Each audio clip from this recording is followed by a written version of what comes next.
जैसा कि दोस्तों मैं आप सभी को क्लास 12th केमिस्ट्री के अंतर्गत चैप्टर 3 वैद्युत रसायन यानी कि इलेक्ट्रोकेमिस्ट्री पढ़ा रहा हूँ। और पिछले पार्ट में हम लोगों ने प्राथमिक सेल, द्वितीयक सेल, सीसा संचयक सेल और इससे रिलेटेड शुष्क सेल के बारे में जाना, और उसके पहले वीडियो में हम लोगों ने डेनियल सेल के बारे में डिटेल से जाना था। आज के इस वीडियो में हम बात करेंगे इलेक्ट्रोड विभव, जिसे इंग्लिश में बोलते हैं इलेक्ट्रोड पोटेंशियल। तो आइए सबसे पहले हम समझते हैं कि इलेक्ट्रोड विभव होता क्या है, और इसके समझने के बाद हम इसको परिभाषित करेंगे। तो जब आप टॉपिक को समझ जाएंगे तो आपको ईजिली परिभाषा समझ में आ जाएगी। तो जैसा कि आप देख सकते हैं, यह एक पात्र है और इसमें हम लोगों ने विलयन लिया है। अब विलयन कैसा है? यह विलयन है हमारे किसी धातु के लवण का जली विलयन।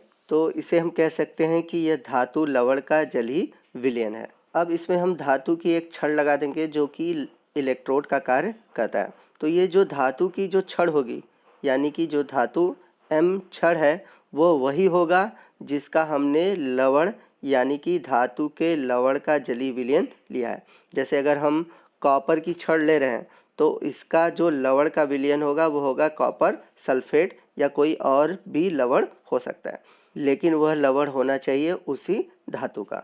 तो जब हम छड़ को उस विलयन में छोड़ देते हैं तो हम देखते हैं कि विलयन में आवेश उत्पन्न हो गया और उसके साथ साथ उस छड़ में भी आवेश उत्पन्न हो गया। तो यदि विलयन में धन आवेश उत्पन्न होगा तो छड़ पर ऋण आवेश उत्पन्न होगा, या फिर इसका उल्टा हो सकता है, विलयन में ऋण आवेश उत्पन्न होगा तो छड़ में धन आवेश उत्पन्न होगा। लेकिन जो भी आवेश उत्पन्न होंगे वे एक दूसरे के अपोजिट होंगे। यदि विलयन में पॉजिटिव है तो छड़ पर निगेटिव, अगर विलयन में निगेटिव है तो छड़ पर पॉजिटिव। हमेशा सेम चार्ज नहीं होगा, हमेशा अपोजिट चार्ज होंगे। तो इन आवेश के कारण यहाँ पर एक विभव उत्पन्न होता है, और इन विभव के अंतर को हम बोलते हैं ए विभवांतर, और यही विभवांतर कहलाता है इलेक्ट्रोड विभव। अब यहाँ पर आपके दिमाग में एक क्वेश्चन आ रहा होगा कि सर, अगर छड़ पर ऋण आवेश है तो विलयन में धन आवेश कैसे उत्पन्न हुआ? तो आपके इस डाउट का आंसर मैं आगे वीडियो में दूंगा, आप टेंशन मत लीजिए। अभी जो मैं टॉपिक समझा रहा हूँ पहले उस टॉपिक को समझिए। आगे हम इस टॉपिक से रिलेटेड यानी कि जो आपका डाउट है उसके बारे में जानेंगे। तो आइए हम देखते हैं कि जब हम इसको परिभाषित करेंगे, जैसे कि मैंने पीछे आपको परिभाषा बताई, तो हम इसे कैसे लिखेंगे। तो जब किसी धातु की छड़ को उसके किसी लवण के विलयन में डुबोया जाता है तो धातु की छड़ विलयन के सापेक्ष धन आवेशित या ऋण आवेशित हो जाता है, जिससे धातु तथा विलयन के मध्य विभवांतर स्थापित हो जाता है।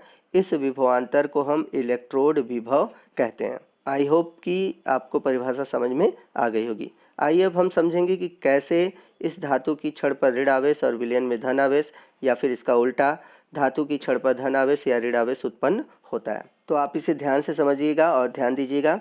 तो जैसा कि हम लोगों ने ये सिस्टम तैयार किया और धातु की छड़ को उसके लवण के विलयन में डुबो दिया, तो हम सभी जानते हैं कुछ देर बाद अभिक्रिया होगी, और धातुओं की प्रॉपर्टी होती है कि वो इलेक्ट्रॉन का त्याग करते हैं। तो जैसे यहाँ पर जब धातु इलेक्ट्रॉन का त्याग करेगा तो धन आवेशित परमाणु बनाएगा। तो याद रखिएगा, यहाँ पर दो चीज़ें होंगी, एक तो इलेक्ट्रॉन का त्याग भी होगा और दूसरा है धन आवेशित परमाणु भी बनेगा। तो यहाँ पर धातु को रिप्रेजेंट करने के लिए हम लोगों ने कैपिटल M लिया है, और कितने इलेक्ट्रॉन त्याग हो रहे हैं हमें नहीं पता रहा है, उसके लिए हम लोगों ने स्मॉल n लिया है। तो जितने इलेक्ट्रॉन त्याग होंगे उतने ही उस पर पॉजिटिव चार्ज बनेंगे। अब यहाँ से समझिएगा कि जो धातु है M, मतलब कोई भी धातु M है, जब इलेक्ट्रॉन का त्याग करके धन आवेशित परमाणु बनाता है तो वो जो धन आवेशित परमाणु है वो विलयन में चला जाता है। अब आप सोच रहे होंगे कि ऐसा क्यों होता है? क्योंकि यह छड़ धातु का है और इसमें धातुओं के अणु और परमाणु होंगे, परंतु आयन नहीं होंगे। लेकिन जब ये आयनित होता है तो आयन विलयन में चले जाते हैं, क्योंकि जितने भी आयन होते हैं यानी कि ज़्यादातर जो आयन होते हैं वो विलयन में रहना पसंद करते हैं, परंतु जो इलेक्ट्रॉन होते हैं वो इलेक्ट्रॉन इसी पर रह जाते हैं। परंतु आपके दिमाग में ये बात होगी कि इलेक्ट्रॉन भी तो आयन है, वो क्यों नहीं विलयन में चले जाते हैं? तो आपने लोअर क्लास में पढ़ा होगा कि जो धातुएं होती हैं, धातुएं में मुक्त इलेक्ट्रॉन होते हैं, तो इसलिए वो धातु की छड़ में ही रह जाएगा, जबकि जो आयन है वो विलयन में चले जाएंगे, जिसके कारण विलयन जो होता है धन आवेशित हो जाता है और जो इलेक्ट्रोड है वो ऋण आवेशित हो जाता है। तो अब हम इसे कैसे लिखेंगे, आइए देखते हैं। जब किसी धातु की छड़ को उसके किसी लवण के विलयन में डुबोया जाता है तो धातु के परमाणु इलेक्ट्रॉन का त्याग कर धनायन के रूप में विलयन में चले जाते हैं तथा इलेक्ट्रॉन छड़ पर ही रह जाते हैं, जिससे कि छड़ पर ऋण आवेश उत्पन्न हो जाता है। तो इस अभिक्रिया के लिए रिएक्शन नीचे दिया हुआ है। तो जब भी हम कोई M की जगह कोई धातु लेंगे और वो जितने इलेक्ट्रॉन का त्याग करेगा वो हम राइट साइड n की जगह लिखेंगे। आइए देखते हैं अब विलयन में कौन सी अभिक्रिया होती है। तो यहाँ पर हम लोगों ने लवण का जलीय विलयन तैयार किया है। तो यहाँ पर जो हमारा लवण का जलीय विलयन है वो है, मानते हैं mx है। तो ये लवण अपने आयनों में टूटेगा तो बनेगा Mn+ और Xn-। तो ये हुआ लवण से उत्पन्न धन आयन और ये ऋण आयन। तो जब भी हम किसी लवण को किसी जलीय विलयन में डुबोते हैं या मिलाते हैं तो वो अपने आयनों में टूट जाता है, पॉजिटिव और निगेटिव। तो यहाँ पर जो Mn पॉजिटिव है यही अभिक्रिया करेगा, इसलिए यहाँ पर मैं Xn को हटा देता हूँ। तो देखिए जो यहाँ पर Mn+ है वो धातु के संपर्क में जाएगा और धातु में जो उत्पन्न हुए इलेक्ट्रॉन हैं उनसे क्रिया करेगा और पुनः धातु का निर्माण कर देगा, यानी कि धातु आयन धातु में कन्वर्ट हो जाता है। तो यहाँ पर जो धातु बना है वो जाकर छड़ पर निक्षेपित हो जाएगा, यानी कि वहाँ पर जमा हो जाएगा, जिसे इंग्लिश में बोलते हैं डिपॉजिट। अब ऐसा बार बार हो, विलयन से जो धन आयन है छड़ पर जाते रहे, तो इससे क्या होगा कि विलयन में धन आयन की कमी हो जाएगी, लेकिन जो Xn- है वो जहाँ पर था उतना ही रह जाएगा।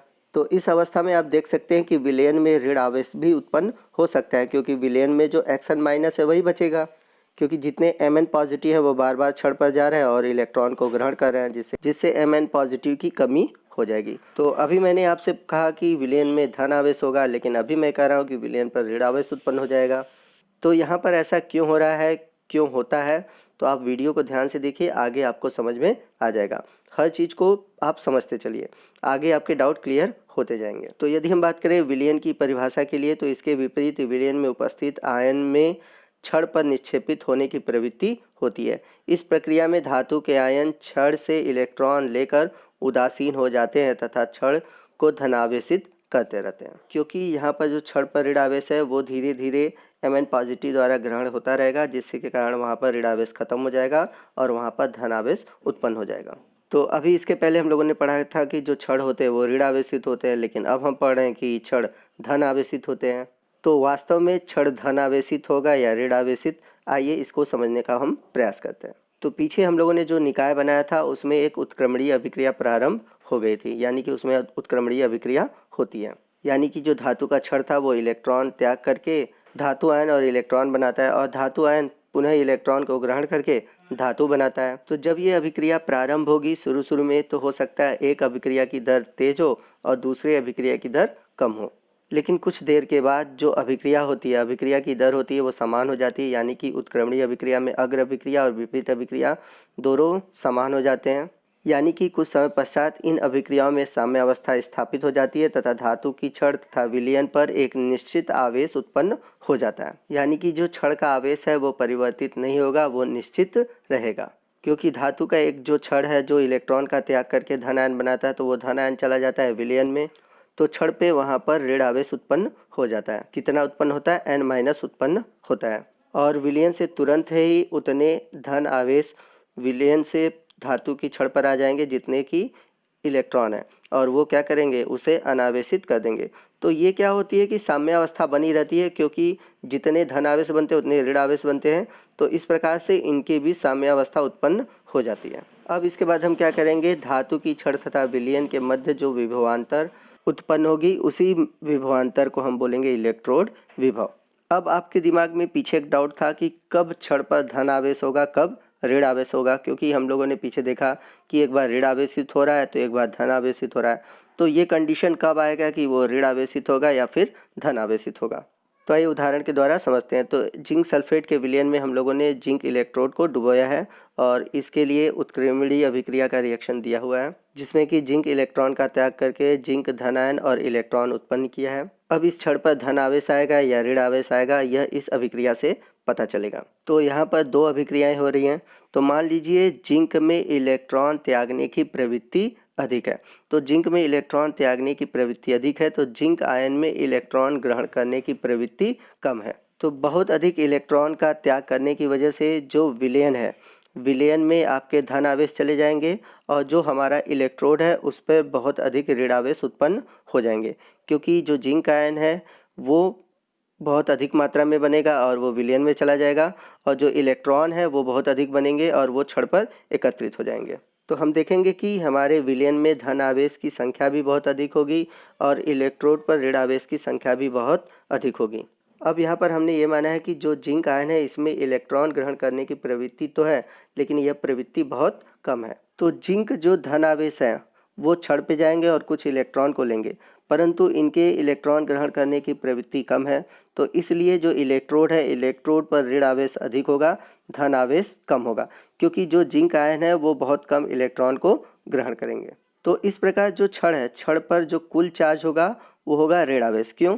क्योंकि ऋण आवेशित इलेक्ट्रॉन की संख्या अधिक है और धन आवेशित जो जिंक आयन है उनकी संख्या कम है। अब ये कैसे या किस पे डिपेंड कर रहा है? डिपेंड कर रहा है इलेक्ट्रॉन त्याग करने की प्रवृत्ति पर। तो आपने डेनियल सेल में देखा था कि जो हमारा एनोड वाला इलेक्ट्रोड था वो ऋण आवेशित था, और वो कौन सा इलेक्ट्रोड था? जिंक का बना हुआ था। तो वहाँ पर हम लोगों ने जिंक को ऋण आवेशित क्यों लिया था? क्योंकि वहाँ पर इलेक्ट्रॉन की अधिकता थी। तो यहाँ पर आप समझ सकते हैं कि जिंक को हम या जिंक इलेक्ट्रोड को हम क्यों ऋण आवेशित रखते थे। तो यहाँ पर वास्तव में ये बात है कि जो जिंक है, जिंक में इलेक्ट्रॉन त्यागने की प्रवृत्ति अधिक होती है, परंतु जिंक आयन में इलेक्ट्रॉन ग्रहण करने की प्रवृत्ति कम होती है। अगर आपने विद्युत रासायनिक श्रेणी पढ़ा है तो वहाँ पर आपका कंसेप्ट क्लियर हो जाएगा। तो अगर आपने नहीं पढ़ा है तो आगे जब मैं आपको विद्युत रासायनिक श्रेणी बताऊँगा वहाँ पर क्लियर हो जाएगा। आइए अब हम दूसरा उदाहरण लेते हैं। यहाँ पर हम लोगों ने कॉपर का इलेक्ट्रोड लिया है और जो हमारा विलयन है वो कॉपर सल्फेट का है, यानी कि धातु का लवण है। जिस धातु की छड़ है उसी धातु का लवण है। तो यहाँ पर जो कॉपर है, कॉपर के इलेक्ट्रॉन त्याग करने की प्रवृत्ति कम है, परंतु कॉपर आयन के इलेक्ट्रॉन ग्रहण करने की प्रवृत्ति अधिक है। क्या रीज़न है? सेम वही रीज़न है जो विद्युत ऋणात्मक श्रेणी में दिया हुआ है। तो विद्युत ऋणात्मक श्रेणी में आप लोगों ने पढ़ा होगा क्लास 11th में या फिर 10th में, जिसमें कि हम धातुओं को उनकी घटती हुई मानक अपचयन विभव के रूप में लिखते हैं और उनकी जो सक्रियता होती है वो ऊपर से नीचे घटती है। तो जो जिंक था वो ऊपर था, कॉपर जो है वो नीचे है। तो जिंक ऊपर होने के कारण उसमें इलेक्ट्रॉन त्यागने की प्रवृत्ति अधिक होती है और कॉपर नीचे है, जिसके कारण उसमें इलेक्ट्रॉन ग्रहण करने की प्रवृत्ति अधिक होती है, यानी कि इलेक्ट्रॉन त्यागने की प्रवृत्ति कम होती है। तो सेम वही चीज़ें होगा। तो जब कॉपर इलेक्ट्रॉन का त्याग करेगा तो कॉपर आयन बनेंगे और इलेक्ट्रॉन बनेंगे, तो इलेक्ट्रोड पर इलेक्ट्रॉन होंगे और विलयन में कॉपर आयन होंगे।